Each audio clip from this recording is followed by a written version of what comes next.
नमस्कार।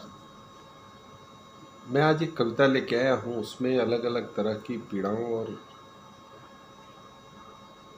वेदनाओं का वर्णन है कि कौन कौन सी वेदनाएं हैं, कष्ट हैं, संताप है जो लोगों के मन में है। शारीरिक कष्ट तो आता है जाता है, लेकिन जो मानसिक कष्ट है वो ऐसी वेदनाएं हैं, ऐसा कष्ट है जो अंदर से लोगों को झकझोर देता है, जो एक पिता को भी हो सकता है, एक माता को भी हो सकता है, एक परिवार के सदस्य को भी हो सकता है और समाज के अलग अलग लोगों को हो सकता है।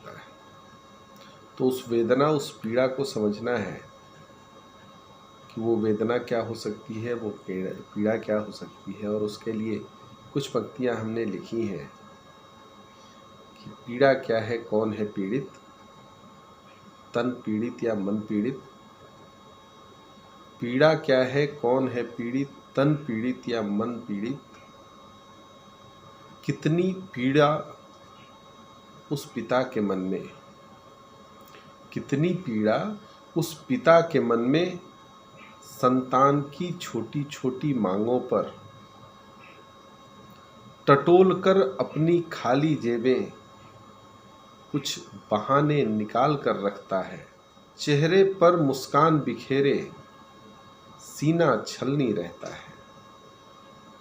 तो उस पिता की वेदना कितनी है कि जिसके बच्चे कुछ मांग रहे हैं और खाली जेबें हैं, कुछ पैसा नहीं है, तो वो बहाने निकाल के लाता है। दूसरी पीड़ा मैंने अपनी कविता में जिसका जिक्र किया है कि उस पिता की वेदना कितनी, जिसका पुत्र असहाय बिस्तर पर पड़ा है। उस पिता की वेदना कितनी जिसका पुत्र असहाय बिस्तर पर पड़ा है, दवाइयों की पर्ची लेकर दुकान पर खड़ा है, जोड़ता है पाई पाई, फिर भी पूरी नहीं आ पाती दवाई। अब आप सोचिए कि अंदर से वो कितना पीड़ित होगा कि अपने बच्चे के इलाज के लिए दवा भी पूरी नहीं कर पाता है। तीसरी पीड़ा, पीड़ाएं तो बहुत हैं, तीसरी पीड़ा उस परिवार का, कि कष्ट उस परिवार का, कष्ट उस परिवार का, भूख से पीड़ित है तन, बेचैनी लाचारी में ना सोता है ना जगता है। कष्ट उस परिवार का कि भूख से पीड़ित है तन, बेचैनी लाचारी में ना सोता है ना जगता है, एक निवाले की आस में दर बदर भटकता है। तो उस परिवार का कष्ट कितना है जिसके अपने भूखे बच्चे हों, अपना परिवार भूखा हो, सुबह से शाम तक किसी को एक निवाला न मिला। और अगली जो पीड़ा है वो पीड़ा एक माँ की है कि दुखियारी है माँ वो कितनी, दुखियारी है माँ वो कितनी, अपने तन से सींचकर बड़ी कर दी औलादें। दुखियारी है माँ वो कितनी, अपने तन से सींचकर बड़ी कर दी औलादें। पास कोई नहीं है अब, पास कोई नहीं है अब, आशाएं हैं यादें। अब आशा और पुरानी यादें बची हुई हैं उस माँ के मन में। सभी बच्चे बाहर चले गए और माँ बैठ कर के एक आस लगा के बैठी हुई है उन यादों के सहारे, वो बच्चे लौट करके फिर आएंगे।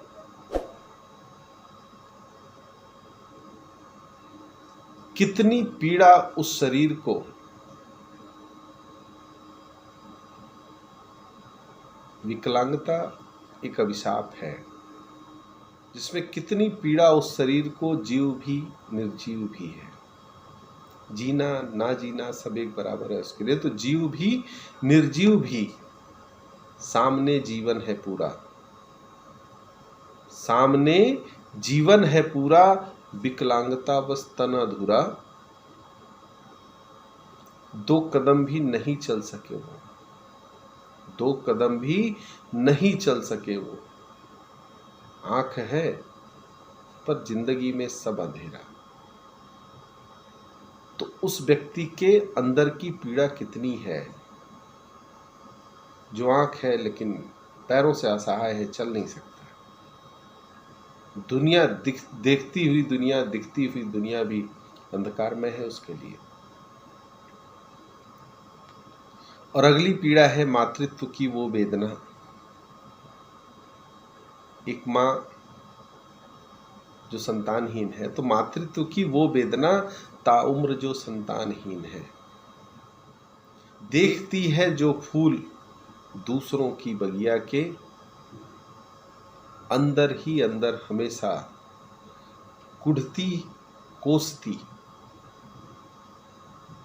है क्षुधा, पर बाझपन से जूझती है क्षुधा, पर बाझपन से जूझती।